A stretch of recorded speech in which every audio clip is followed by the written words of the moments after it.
सभी साथियों को शीतलाष्टमी की हार्दिक शुभकामनाएं। शीतला माता का नाम लेते ही मन में एक शीतलता और शांति का अनुभव होता है। सनातन धर्म में माता शीतला का स्वरूप ममता, आरोग्य और शुद्धि का प्रतीक है। ये केवल एक पौराणिक कथा नहीं है, बल्कि ये हमारे विश्वास, हमारी श्रद्धा और उस अटूट भक्ति की कहानी है जो असंभव को भी संभव बना देती है। शास्त्रों में वर्णित है कि माता शीतला की कृपा से शरीर के समस्त रोग, विशेषकर ताप, ज्वर और त्वचा संबंधी भयंकर व्याधियां शांत हो जाती हैं। जो भक्त माता की महिमा को श्रद्धा भाव से सुनता है, उसके जीवन से दरिद्रता और दुर्भाग्य सदा के लिए विदा हो जाते हैं। आज मैं आपको एक ऐसी ही मर्मस्पर्शी कथा सुनाने जा रहा हूं, जिसे सुनकर आपकी आंखों में आंसू भी आएंगे और मन में माता के प्रति अटूट विश्वास भी जागेगा। मेरा आप सभी से निवेदन है कि इस कथा को अंत तक पूरे मन और एकाग्रता के साथ सुने, क्योंकि एक मां की पुकार और विधाता के विधान के बीच की यह जंग आपके हृदय को झकझोर कर रख देगी। बहुत समय पहले की बात है। पहाड़ियों की गोद में बसा एक छोटा सा गांव था, लक्ष्मण नगर। यह गांव इतना सुंदर था कि मानो प्रकृति ने स्वयं अपने हाथों से इसे सजाया हो। चारों ओर लहलहाते हरे भरे खेत, ऊंचे ऊंचे वृक्ष जिन पर पक्षियों का कलरव सुबह की पहली किरण के साथ ही गूंज उठता था। गांव के बीचों बीच एक निर्मल जल की नदी बहती थी, जिसकी कलकल ध्वनि किसी मधुर संगीत की तरह कानों में रस घोलती थी। लक्ष्मण नगर के लोग भी उतने ही सरल और नेक दिल थे। वहां न तो किसी के मन में छल था और न ही कोई द्वेष। हर घर में खुशहाली थी, हर आंगन में रौनक थी। लोग एक दूसरे के दुख सुख में ऐसे शामिल होते थे जैसे पूरा गांव एक ही परिवार हो। इसी वैभवशाली और शांत गांव में एक दंपत्ति रहते थे, माधव और लक्ष्मी। माधव स्वभाव से बहुत ही परिश्रमी और धार्मिक व्यक्ति था। वह अपने खेतों में जी तोड़ मेहनत करता और जो कुछ भी प्राप्त होता उसे माता का प्रसाद मानकर सहर्ष स्वीकार करता। उसकी पत्नी लक्ष्मी, जैसा उसका नाम था वैसे ही उसके गुण थे। घर के कामकाज में निपुण, बड़ों का सम्मान करने वाली और दीन दुखियों की मदद के लिए सदैव तत्पर रहने वाली। उनके घर में धन धान्य की कोई कमी नहीं थी। सुख सुविधा के तमाम साधन मौजूद थे, लेकिन फिर भी एक टीस थी जो उनके सीने में हर पल चुभती रहती थी। लक्ष्मी और माधव की शादी को कई वर्ष बीत चुके थे, परंतु उनके आंगन में अभी तक किसी नन्हे बालक की किलकारी नहीं गूंजी थी। वह खाली पालना उनके घर के कोने में किसी मौन दुख की तरह पड़ा रहता था। लक्ष्मी जब भी सुबह उठती और अपने पड़ोस के घरों से बच्चों के हंसने रोने की आवाजें सुनती तो उसका कलेजा फटने को आता। वह अक्सर घंटों खिड़की के पास बैठी गांव की गलियों में धूल में खेलते बच्चों को निहारती रहती। उन बच्चों के कोमल हाथ, उनकी तोतली बोली और उनके तेजस्वी चेहरों को देखकर लक्ष्मी का मातृत्व भाव जाग उठता। उसे लगता कि काश कोई बच्चा दौड़ कर आए और उसे मां कहकर पुकारे। एक दिन की बात है, शाम का समय था और सूरज ढलने की तैयारी में था। लक्ष्मी अपने घर की चौखट पर बैठी थी। तभी उसने देखा कि सामने वाले घर की महिला अपने छोटे से बेटे को गोद में लेकर दुलार रही है। वह बच्चा अपनी मां की गोद में दुबक कर खिलखिला रहा था। यह दृश्य देखकर लक्ष्मी की आंखों से आंसू छलक पड़े। वह अंदर गई और भगवान की मूरत के सामने फूट फूट कर रोने लगी। वह बार बार एक ही सवाल पूछ रही थी, हे विधाता, आखिर मुझसे क्या अपराध हुआ? तूने मुझे सब कुछ दिया, पर क्या मेरे भाग्य में मां कहलाने का सुख नहीं लिखा? क्या मेरी ममता ऐसे ही तरप तरप कर दम तोड़ देगी? तभी माधव खेत से काम करके वापस आया। उसने देखा कि लक्ष्मी भगवान के चरणों में सिर रखकर सिसक रही है। माधव का हृदय भी पीड़ा से भर गया। वह जानता था कि लक्ष्मी किस दौर से गुजर रही है, क्योंकि वही दर्द उसके सीने में भी था। पर वह पुरुष था, उसे मजबूत बनना पड़ता था। माधव ने लक्ष्मी के सिर पर हाथ रखा और बड़े धीमे स्वर में कहा, लक्ष्मी, खुद को यूं मत तोड़ो। ईश्वर के घर देर है, अंधेर नहीं। वह हमारी पुकार एक न एक दिन जरूर सुनेगा। क्या तुम्हें उसकी न्यायप्रियता पर भरोसा नहीं है? लक्ष्मी ने रोते हुए अपना सिर उठाया और कहा, स्वामी, कब तक धैर्य रखूं? लोग तरह तरह की बातें करते हैं। अब तो ये घर भी मुझे काटने को दौड़ता है। दूसरों के बच्चों को खेलते देख मेरा मन हर्षित तो होता है, पर अगले ही पल एक गहरी निराशा मुझे घेर लेती है। मुझे धन दौलत नहीं चाहिए, मुझे बस वो एक नन्हा सा कोमल स्पर्श चाहिए जो मुझे मां होने का एहसास दिला सके। माधव ने लक्ष्मी को सांत्वना दी, लेकिन वो स्वयं भी भीतर से विवश था। विधाता के लिखे लेख को भला कौन मिटा सकता है। दिन बीतते गए, महीने गुजरे और फिर साल। लक्ष्मी की भक्ति और उसकी करुण पुकार में कोई कमी नहीं आई। वो हर दिन माता रानी से बस यही मांगती कि चाहे उसे कितनी ही बड़ी सजा मिल जाए, पर उसे एक बार संतान का सुख जरूर मिले। उसकी आंखों की नमी कभी नहीं सूखी। वो दिन भर घर के काम करती, लेकिन उसका मन हमेशा उस अनकहे दुख में डूबा रहता।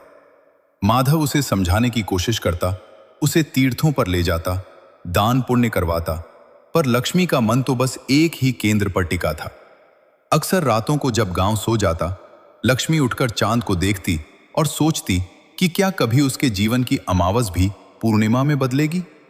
एक मां का दुख संसार का सबसे बड़ा दुख होता है, और जब उसे संतान ही न मिले तो उसका अस्तित्व उसे बोझ लगने लगता है। लक्ष्मण नगर की वो सुख शांति लक्ष्मी के लिए बेमानी हो गई थी, परंतु विधाता की लीला अपरंपार है। वर्षों के उस कठिन तप और आंसुओं के सैलाब के बाद आखिरकार माधव और लक्ष्मी के जीवन में एक चमत्कार होने वाला था। लेकिन उन्हें क्या पता था कि जिस सुख की वे प्रतीक्षा कर रहे हैं, वो अपने साथ एक ऐसी परीक्षा लेकर आने वाला है जो उनके प्राणों को संकट में डाल देगी। समय का चक्र अपनी गति से चलता रहा और लक्ष्मण नगर की उन शांत वादियों में एक दिन वह शुभ समाचार गूंज उठा, जिसकी प्रतीक्षा माधव और लक्ष्मी वर्षों से कर रहे थे। लक्ष्मी की कोख हरी हुई थी। यह खबर जैसे ही पूरे गांव में फैली, मानो पूरे लक्ष्मण नगर में उत्सव का माहौल छा गया। माधव की खुशी का कोई ठिकाना न था। उसकी आंखों में चमक और चाल में एक नई स्फूर्ति आ गई थी।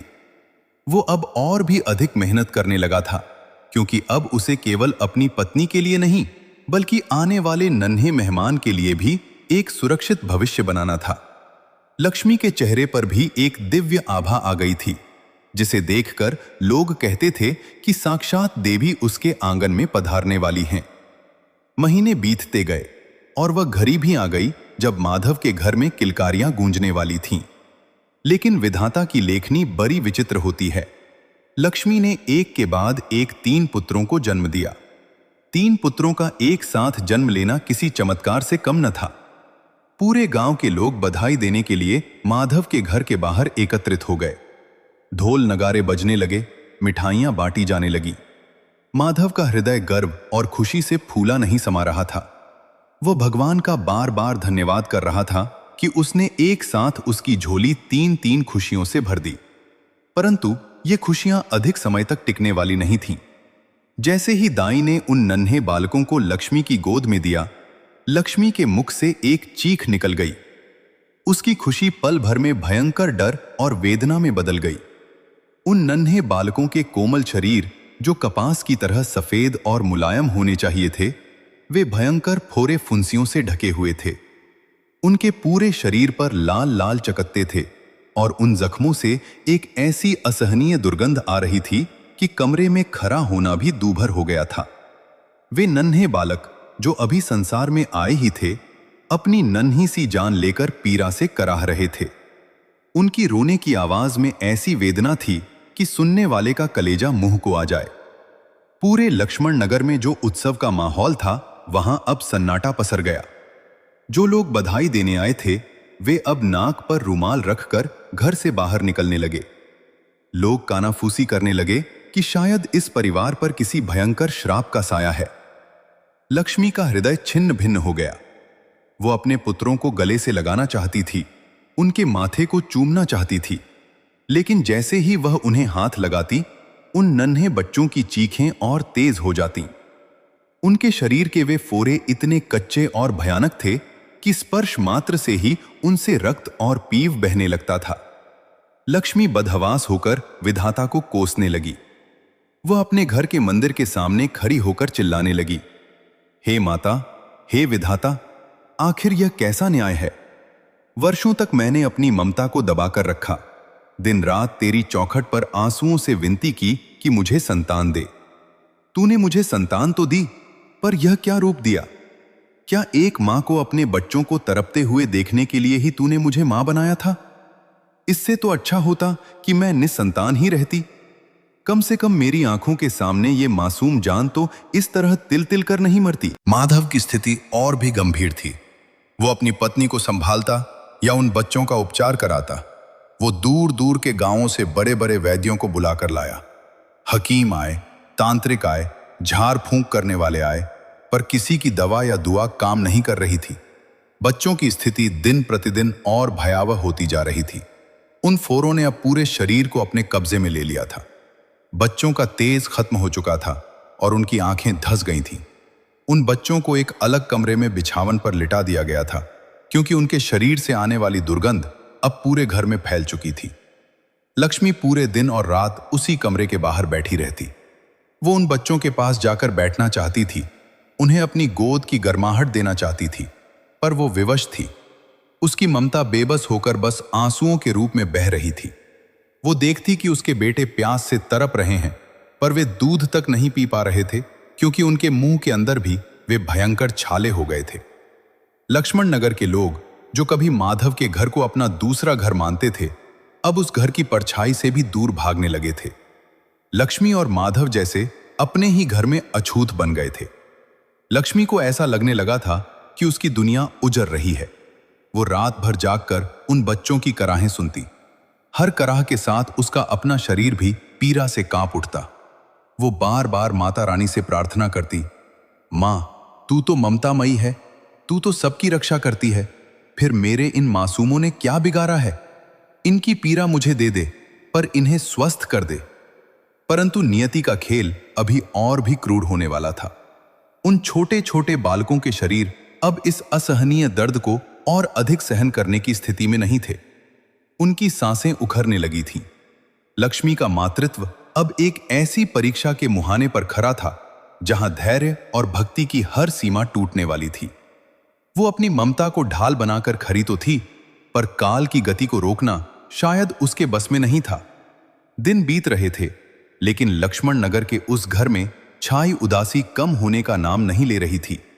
माधव और लक्ष्मी के जीवन का वह कमरा, जहां उनके 3 नन्हे बालक लेटे थे, अब किसी यातना गृह से कम नहीं लग रहा था। उन निर्दोष बच्चों की कराहें दीवारें चीरकर बाहर तक सुनाई देती थीं। लक्ष्मी की स्थिति ऐसी हो गई थी कि वो न तो जी पा रही थी और न ही अपने बच्चों को मरते देख पा रही थी। वो अपनी ममता और विवशता के बीच बुरी तरह पीस रही थी। बच्चों के शरीर पर जो फोरे थे, वे अब फूटने लगे थे, जिनसे निकलने वाला दूषित पानी और मवाद उनकी बिछावन को भिगो देता था। दुर्गंध इतनी तीव्र हो गई थी कि घर के अंदर सांस लेना भी कठिन था। लेकिन एक मां के लिए अपने बच्चों की गंध कभी बुरी नहीं होती। लक्ष्मी उसी दुर्गंध के बीच बैठी उनके माथे पर ठंडे पानी की पट्टियां रखती, हालांकि उसे पता था कि इससे कोई लाभ नहीं हो रहा। एक काली और डरावनी रात थी। पूरा गांव गहरी नींद में सोया था, पर लक्ष्मी की आंखों में नींद कहां। वो अपने सबसे बड़े पुत्र के पास बैठी उसका हाथ थामने की कोशिश कर रही थी, पर जैसे ही उसकी उंगलियां बच्चे के हाथ को छूती, वो पीड़ा से तड़प उठता। अचानक उस बालक के शरीर में एक तेज कंपन हुआ। उसकी सांसें उखड़ने लगीं और उसकी छोटी छोटी आंखें पथराने लगीं। लक्ष्मी घबरा गई। उसने जोर जोर से माधव को पुकारा। माधव दौड़ता हुआ आया। उसने देखा कि उसके पुत्र का शरीर धीरे धीरे ठंडा पड़ रहा है। लक्ष्मी ने उसे अपनी गोद में उठाना चाहा, लेकिन दर्द के कारण वो उसे पकड़ भी नहीं पा रही थी। कुछ ही क्षणों में उस नन्ही सी जान ने एक लंबी हिचकी ली और हमेशा के लिए शांत हो गया। लक्ष्मी का हृदय जैसे रुक गया हो। वो फटी फटी आंखों से अपने मृत पुत्र को देखती रही। वो चीखना चाहती थी, पर उसके गले से आवाज नहीं निकल रही थी। वर्षों की तपस्या के बाद जो फल मिला था, उसे विधाता ने इतनी बेरहमी से छीन लिया था। अभी वो इस सदमे से उभरी भी नहीं थी कि अगले ही दिन दोपहर होते होते दूसरे पुत्र ने भी दम तोड़ दिया। माधव का घर अब श्मशान की भांति मौन हो गया था। एक साथ 2-2 जनाजे जब उस घर से निकले, तो पूरे गांव की रूह कांप गई। लेकिन बीमारी के डर से कोई भी शव को कंधा देने आगे नहीं आया। माधव ने अकेले ही भारी मन से अपने दोनों कलेजे के टुकड़ों को अंतिम विदाई दी। लक्ष्मी अब पागल सी हो गई थी। वो अपने बाल नोचती, जमीन पर गिरकर तड़पती और माता रानी को कोसती।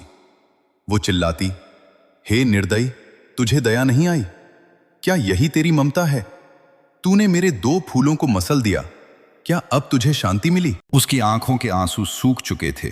बस आंखों में एक भयानक सूनापन था। अब उसके पास केवल उसका तीसरा और सबसे छोटा पुत्र बचा था। वो भी अपनी अंतिम घड़ियां गिन रहा था। उसकी स्थिति तो अपने भाइयों से भी अधिक भयावह थी। उसका पूरा चेहरा उन फोरों से भर गया था कि उसकी पहचान तक मिट गई थी। वो इतना कमजोर हो चुका था कि अब उसके रोने की आवाज भी नहीं निकल रही थी। बस उसके सूखे होंठ हिलते थे, जैसे वो मां को पुकार रहा हो। माधव पूरी तरह टूट चुका था। उसने हार मान ली थी। उसने लक्ष्मी के पास जाकर कहा, लक्ष्मी, शायद हमारे भाग्य में यही लिखा है। अब इस तीसरे को भी विधाता के भरोसे छोड़ दो। अपनी जान मत दो, चलो यहां से कहीं दूर चले जाते हैं। लेकिन लक्ष्मी, जो अब तक केवल रो रही थी, अचानक शांत हो गई। उसके भीतर एक अजीब सी शक्ति का संचार हुआ। उसने अपने पति की ओर देखा और दृढ़ स्वर में कहा, नहीं स्वामी, 2 को मैंने अपनी आंखों के सामने जाते देखा, पर इस तीसरे को मैं यमराज के हाथों से छीन लाऊंगी। अगर विधाता निष्ठुर है तो मैं भी एक मां हूं, मैं अपनी ममता की शक्ति दिखाऊंगी। लक्ष्मी ने एक संकल्प लिया। उसने अपने छोटे पुत्र को एक साफ सफेद सूती कपड़े में बहुत सावधानी से लपेट लिया। उसने अन्न और जल का पूर्ण त्याग कर दिया।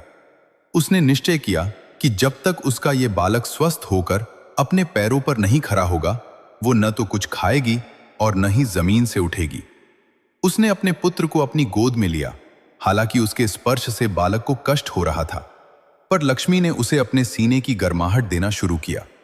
वो माता शीतला के ध्यान में बैठ गई। अब उसके मुख पर कोई विलाप नहीं था, कोई शिकायत नहीं थी, बस एक अटूट विश्वास और भक्ति थी। रात गहराती जा रही थी। कमरे में केवल एक छोटा सा दीपक जल रहा था, जिसकी लौ हवा के झोंकों से कांप रही थी। लक्ष्मी की देह भूख और प्यास से दुर्बल हो चली थी, पर उसकी आत्मा में एक अग्नि प्रज्वलित थी। वो मन ही मन माता शीतला से बातें करने लगी। हे शीतला मां, तू तो शीतलता प्रदान करने वाली है। तू तो जलती हुई देह को शांति देती है। देख, मेरा ये लाल पीरा की अग्नि में जल रहा है। अगर तू सच में है, अगर एक मां का प्रेम सच्चा है, तो तुझे आना ही होगा। या तो मेरे पुत्र को जीवन दे, या मुझे भी अपने साथ ले जा। कमरे में सन्नाटा इतना गहरा था कि लक्ष्मी के हृदय की धड़कन भी साफ सुनाई दे रही थी। अचानक उसे महसूस हुआ कि कमरे के तापमान में बदलाव आ रहा है।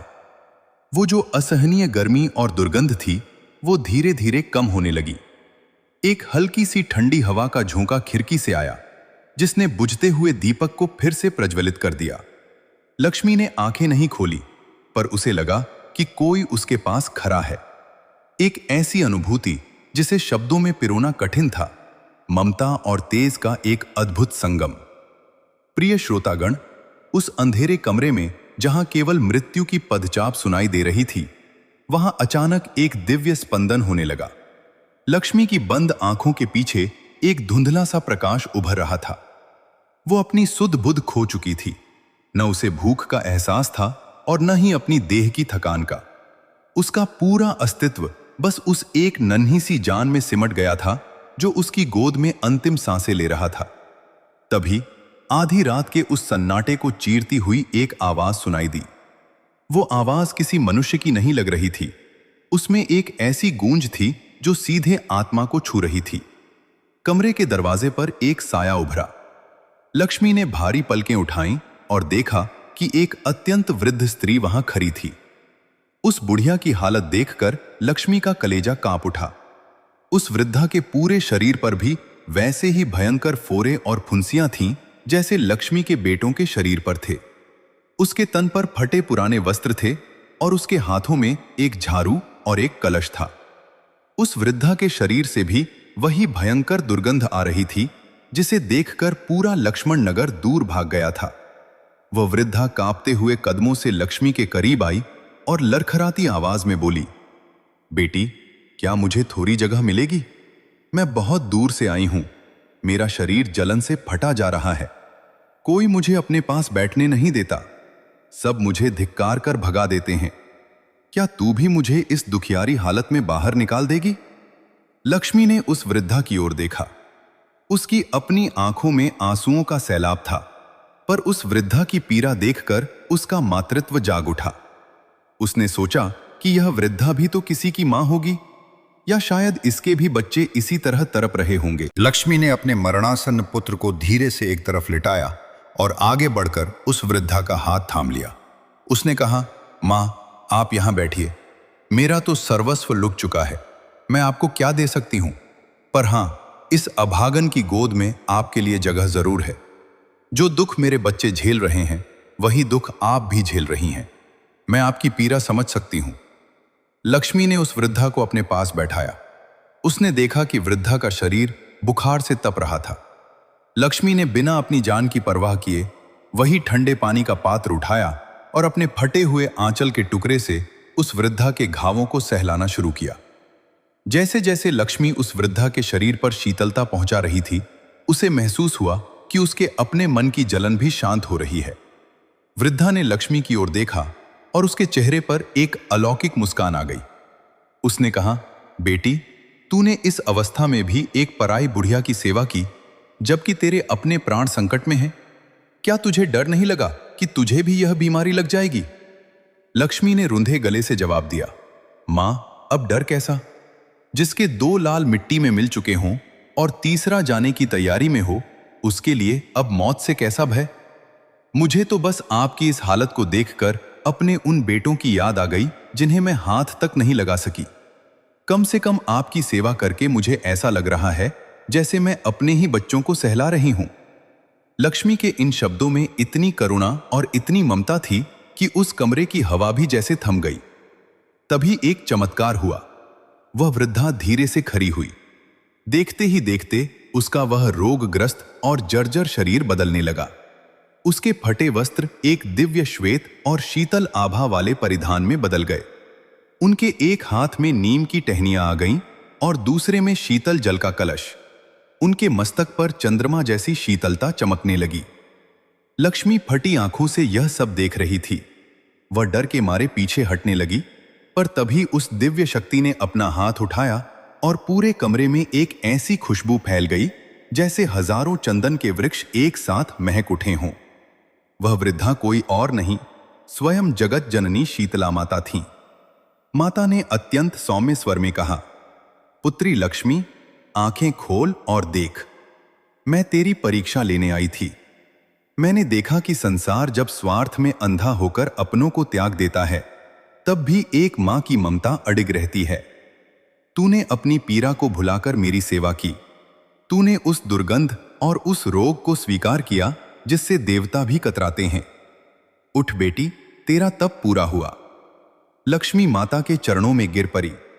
वह फूट फूट कर रोने लगी। मां, मेरी मां, मुझे क्षमा कर दो।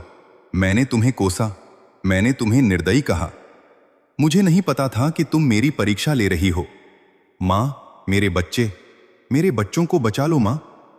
माता शीतला ने ममतामयी दृष्टि से उस मरणासन्न बालक की ओर देखा जो अब केवल अंतिम सांस ले रहा था। माता ने अपने कलश से 2 बूंद शीतल जल उस बालक के शरीर पर छिड़का और अपने हाथ की नीम की टहनियों से उसे स्पर्श किया।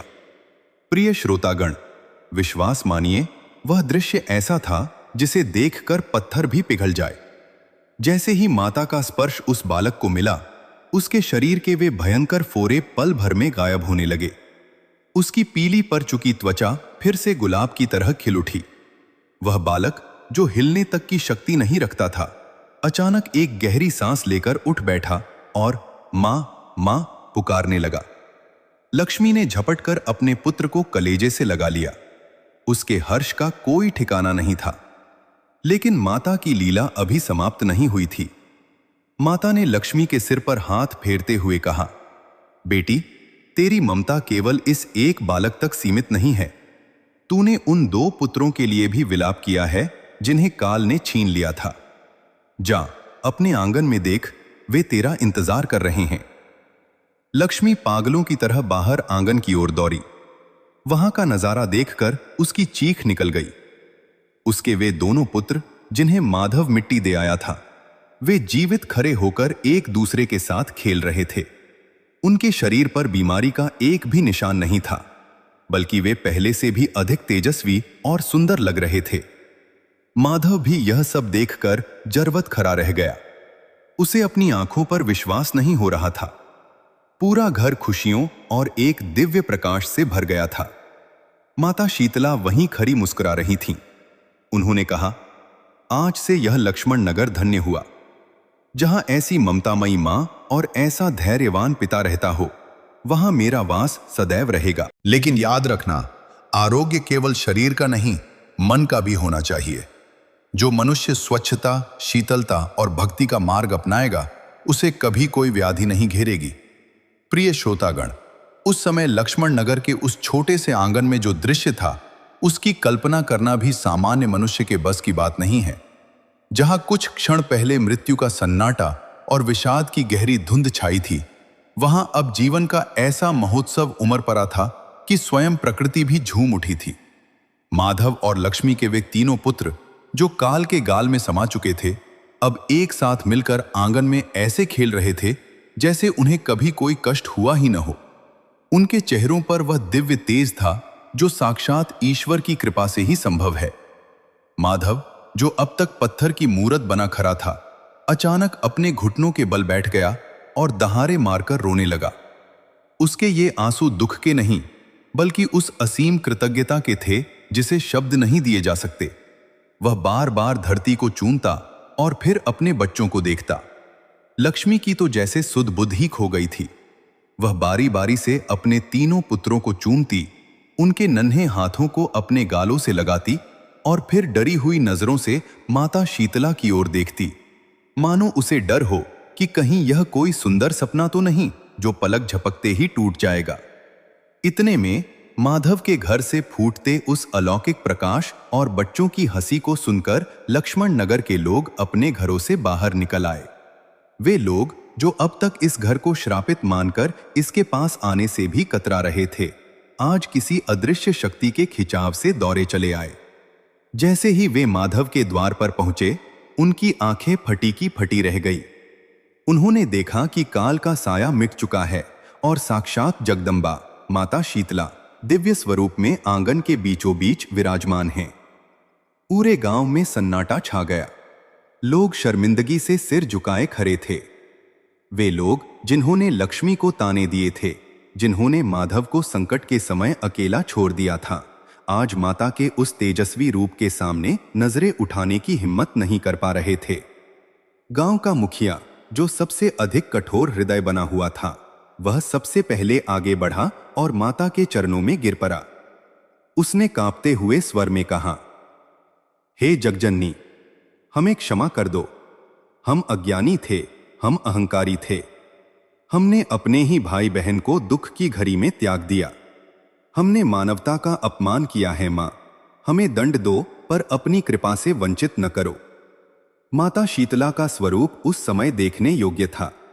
उनके नेत्रों में जहां भक्तों के लिए असीम ममता थी, वहीं अधर्म और स्वार्थ के लिए एक कठोर चेतावनी भी थी।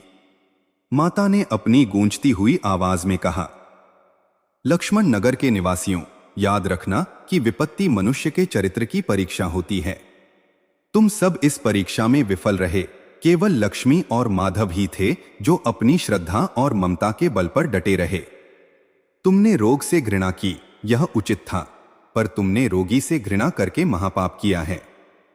जो मनुष्य दीन दुखियों को ठुकराता है, वह साक्षात मुझे ठुकराता है।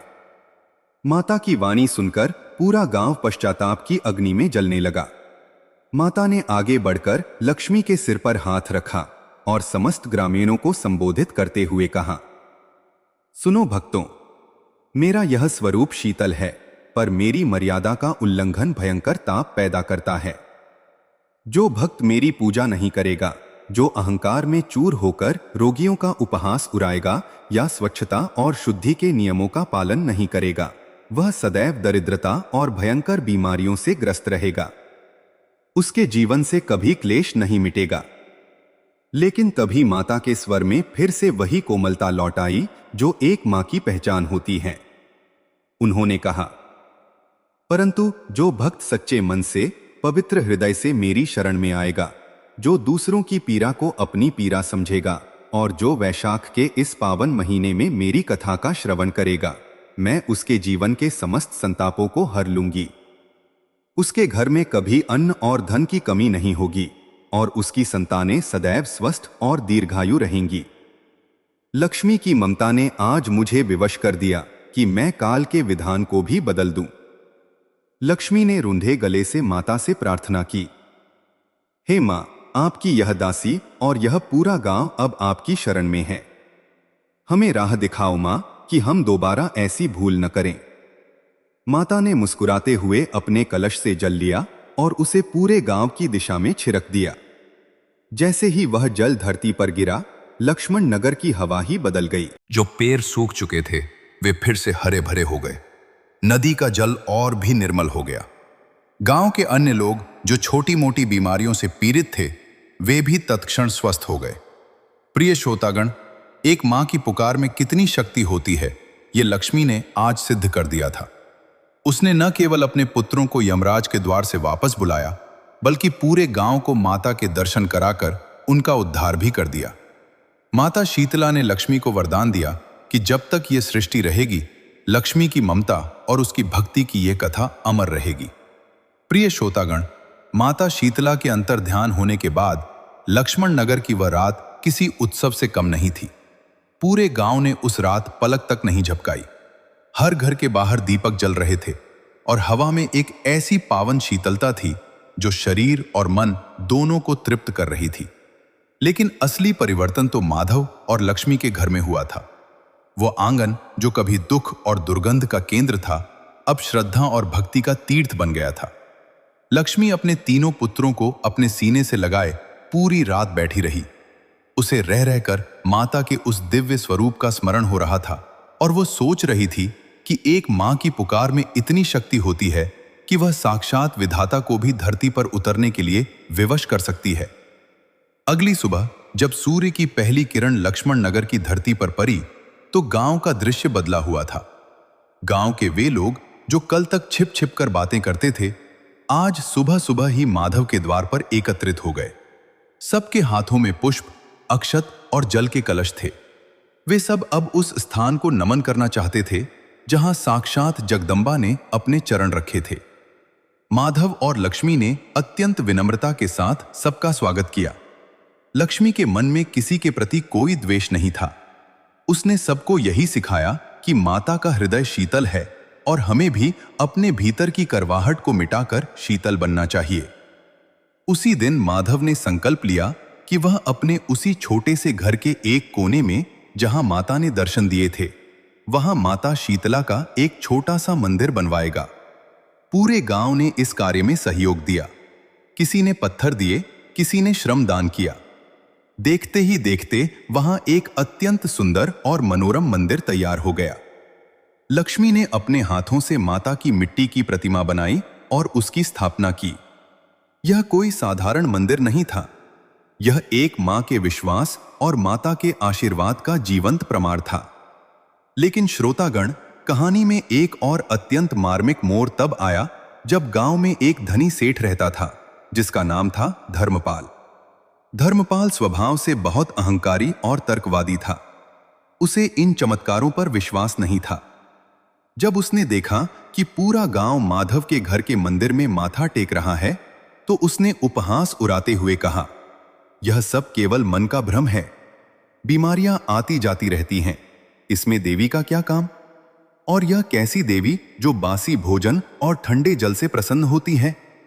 मैं तो अपनी शक्ति और धन पर विश्वास करता हूं।